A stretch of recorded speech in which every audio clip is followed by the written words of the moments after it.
আমি একটু আদর করি, তুমি আমার একটু আদর করতে দাও। আমি বুকে হাত দিয়ে তারপর ঘুমাইতাম। তুই নিজের মেয়ে করছো? মা তুমি আমার কথা যদি শোনো আমি তোমার সব দিব। ছেলের সাথেই কথা বলে পুরানগঞ্জটা। কি কথা? আমার মেয়ে। পৃথিবীর সব কন্যা সন্তানের কাছেই তার বাবা মানে নিরাপত্তা, ভালোবাসা আর নির্ভরতার আরেক নাম। কিন্তু সেই বাবার বিরুদ্ধেই যদি ওঠে নিজের মেয়েকে শারীরিক হেনস্থার অভিযোগ। শুনতে কিছুটা অবিশ্বাস্য লাগলেও এমন এক চাঞ্চল্যকর ঘটনা ঘটেছে বরগুনার বামনা উপজেলায় ১০ম শ্রেণীতে পড়ুয়া এই তরুণীর সাথে। দীর্ঘদিন ধরে নিজের বাবার কাছ থেকে সহ্য করতে হয়েছে নানা ধরনের অনাকাঙ্ক্ষিত আচরণ। তুমি আমার সাথে এরকম করো কেন? কিছু সে বলে না। তারপর আমি আলাদা দিশে গেছি, পর সে আমার বিরক্ত করছে।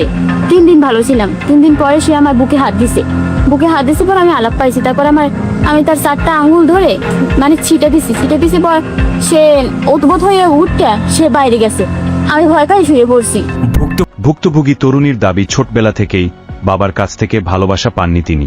সময়ের সঙ্গে সঙ্গে বাবার আচরণ তাকে অস্বস্তিতে ফেলতে শুরু করে। বিভিন্ন সময়ে আদর করার অজুহাতে তার শরীরের স্পর্শকাতর স্থানে হাত দেয়া হতো। বাপের আদর স্নেহ মমতা আমি পাই নাই। তারপর আবার 3 দিন ভালো ছিলাম, 3 দিন পর আবার সে আমার গায়ে হাত দেয়, এটা করতে চায় ওটা করতে যায়। আমার কোন যায় চুল ধরে, কয় আয় উপনে এনে দি, কই না আমার দরকার নাই। আমি জীবনে বাপের আদর পাই না, পাইতেও চাই না, আমার বাপ নাই। তুমি আমার সাথে এরকম কেন করো? তুমি আমার কথা শোনো, তাহলে সব দিব আমি সব। এই কিশোরী জানান দিনের বেলায় যতটা সম্ভব দূরে থাকার চেষ্টা করলেও রাত হলেই সেই ভয় আরো বেড়ে যেত।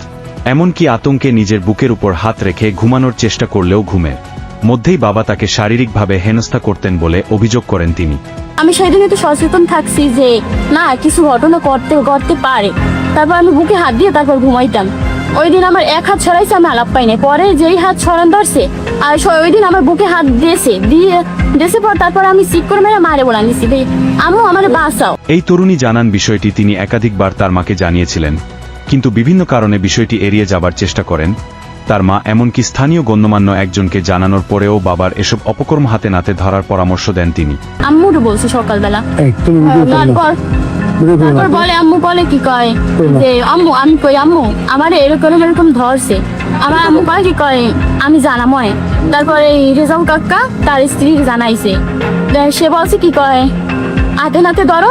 তারপরে এখানেই শেষ নয়। ঘটনার দিন তার বাবা কাজে না গিয়ে বাড়িতেই অবস্থান করছিলেন। এক পর্যায়ে বাড়ি ফাঁকা হয়ে গেলে পরিস্থিতি আরো অস্বাভাবিক হয়ে ওঠে বলে অভিযোগ করেন এই তরুণী। আজকে দুপুরে কাজে যায় নাই, কাজে না যায় আমার মায়ের গরু বানতে পাঠায়, মোবাইল লইয়ে পাঠায়, এমনি পাঠায়। তারপর আমার বলে কি কয় মা তুমি আমার কথা যদি শোনো আমি তোমার সব দিব। এবার বলে আব্বু একটা কথা বলি, বলো। কই আমি আপনার হই কি যে আপনি আমার সাথে এরকম আচরণ করেন? তা তুমি ভাববে না আমি তোমার কি হই? তারপর বলি এটা কেমন কথা, আপনার মেয়ে আমি, আপনি আমার সাথে এরকম করতে পারেন? ঘটনার সবচেয়ে গুরুত্বপূর্ণ অংশটি ঘটে সেদিন দুপুরেই। গোসল ও খাবার শেষে নিজের ঘরেই বিশ্রাম নিচ্ছিলেন ওই তরুণী। ঠিক তখনই তার বাবা ঘরে প্রবেশ করে এবং তাকে জড়িয়ে ধরেন। নিজেকে ছাড়িয়ে দ্রুত মায়ের কাছে গিয়ে পুরো ঘটনা জানান ভুক্তভোগী এই কিশোরী। খারাপ কিছু করছে সে?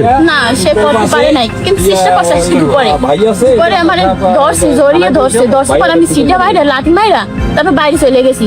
ওই সময় আমি মাদার কই মা কয় মা এইবারই ধরতে পারছি। এবার কই মা আমি কেমন দেব, আমার ভয় লাগে, তুমি তো দূরে। তারপর মায়ের কয় কি কয় তুমি পান আনতে যাও। তারপর মায়ের বলে কি কয় পান আনতে, আমি মায়ের কই যে পান আনতে তুমি যাইও না, তুমি পরে তুমি কোনো জায়গায় লুকিয়ে থাকো, আমি ওকে ধরবো, ও আবার আসবে আমার কাছে। এরপর বাবাকে হাতে নাতে ধরার পরিকল্পনা করেন তিনি। কিছু সময় পর আবারও তার বাবা ঘরে প্রবেশ করেন এবং তার সাথে অনৈতিক সম্পর্ক স্থাপনের প্রস্তাব দেন। আম্মু গেছে, ওই আমার আবার ঘরে আইছে, ঘরে কি করে আমি জাম পারবো, আমার একটা ব্যাগ দে। আমি কই আমি পারবো না, আপনি ওখান থেকে নেন।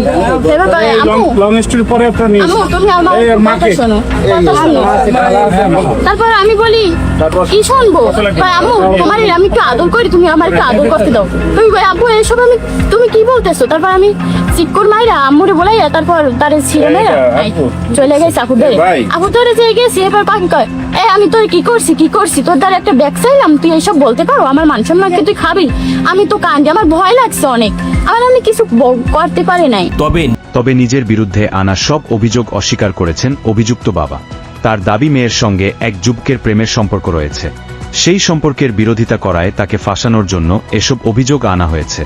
তার দাবি তার বিরুদ্ধে আনা অভিযোগ মিথ্যা এবং ভিত্তিহীন। কিছু করি না। তাহলে আমি যদি একটা খারাপ কথাও বললে থাকি তার জন্য আমার মাটিতে তো সবাই তোমার নিজের মেয়ে না? হ্যাঁ। তুই তো নিজের মেয়ে করছো? না, খোদার কসম আপনি জিজ্ঞেস করে দেখেন, তোর মেয়ে যদি বলে আমি কি? এরকম খারাপ কোনো কথা বললে থাকি, হ্যাঁ, আমি যদি আরো খারাপ কোনো কথা বললে থাকি তা জন্য আমার হলো ওর জোতায় যেন আমার যায়। যদি আমি খারাপ কোনো কথা বলে থাকি সেগুলো তো ভাবতেও অবাক লাগে। এটা আমারও তো কথা যে আমারও তো ভাবতে এটা ঘৃণা লাগে। তাহলে অভিযোগ দিছে কেন? আমি এই আইয়ে দুপুরবেলা এখানে আমার মায় বসে এই তুই সত্য কথা বল, আমি তোর সারাই রাখবো। আমি সত্য আর করার বলবো কি কন, কি বলবো সত্য কথাটা কন। তোর বউ কই? তোর বউ কই? মেয়েকে নিজেই করে। আমি যদি এরকম করিয়া থাকি তোর বউ কই? অভিযোগ দিছে কেন? চলে গেছে। এই অভিযোগ কেন দিছে? কে? এই যে মানুষজন আমি বলতেছে, তো বলতে পারি না কে অভিযোগ দিছে। হ্যাঁ আপনার মেয়ে নাকি আমার স্বীকার বাড়িতে আরো করছে? পাশে লোক আছে, এরা তো দেখতে এলে আমি দিনের বেলা যদি এরকম কোনো ধরনের আমার আচার আচরণ মেয়েই করি তো না। অভিযোগ দিয়েছে, বাইরের তো আর কেউ দেয় নাই। আপনার মেয়েই তো মেলার ঝামেলা আছে কোনো? না, ঝামেলা আছে, একটা ছেলের সাথে কথা বলে, এই জন্য আমি ওরা বলছি যে কেদু তোরা 7 মাস পরীক্ষার বাহি মেট্রিক পরীক্ষা, তাহলে তুই পরীক্ষাটা দে, তারপর আমি যা করি করবো অনেক ঠিক আছে। এখন এরপর কথা বলবে, এটা আমি ফিরেই রাখতে আছি, এই জন্য এই একটা সমস্যা, আর কোনো সমস্যা কার সাথে কোন ছেলের সাথে কথা বলে? নেই। বাড়ি ওই পুরো শিখদের বাড়ি। নাম কি?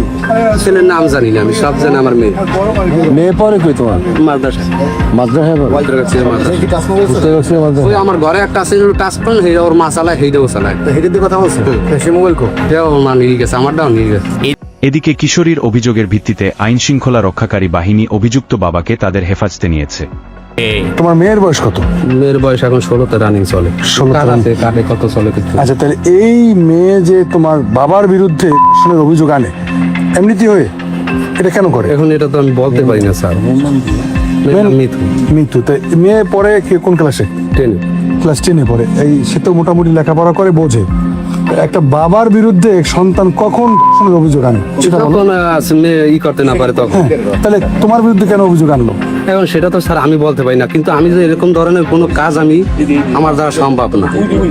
সেটা তুমি করছো কি না করছো চেষ্টা করলেই তো বের হয়ে যাবে। তোমার মেয়ের টেস্ট করবে, তোমার করলেই তো বের হবে। কোন সময় হেঁটে টেস্ট করে কোথায়? সে চলে গেছে। কেন চলে গেছে? কি সেটা তো আমি জানি না। এই জায়গায় কি আপনাদের পারিবারিক কি সমস্যা সেটা বলো। পারিবারিক সমস্যা আছে। এই পরশুদিনকে আমার যে ট্রেন আসছে মানে চট্টগ্রাম থেকে, তার বেড়াইতে নিতে আসছে, কিন্তু আমি বেড়াইতে যাইতে দিনে ওই জায়গায় একটা ছেলের সাথেই কথা বলি, পুরান লালদা, কে কথা বলে? আমার মেয়ে। এই জন্য আমি বলছি যে তুমি এখন যাওয়া যাবে না, আমি যাও তোমার খালায় বেড়াই যাও, পরে আমি সাথে যাইয়া তোমার নিয়ে বেড়াইয়া ফোনে তোমার নানা করে কোনো সমস্যা। বাবা ও মেয়ের সম্পর্ক নিয়ে এমন অভিযোগ সত্যিই হতবাক করার মতো। অভিযোগের সত্যতা তদন্তেই প্রমাণিত হবে। তবে ঘটনাটি ইতিমধ্যে ব্যাপক আলোচনার জন্ম দিয়েছে।